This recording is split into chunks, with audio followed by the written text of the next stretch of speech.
Hello mga kaibigan, alam kong sabik na kayong makarinig ng mga mensahe mula sa Panginoon.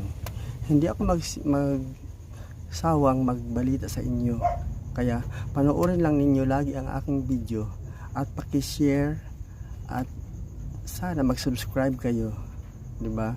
Mga Katoliko, inanyayahan ko kayong manood lagi kasi nandito lagi lahat ang mga balita galing sa Panginoon o ibabalita ko sa inyo at sa mga kanta niya, di ba?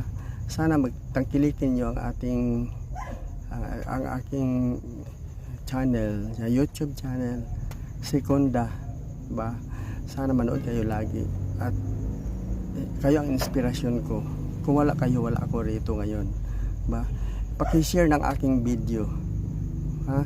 Sana aasahan ko yan sa Panginoon tayo lagi ng Jesus Christ.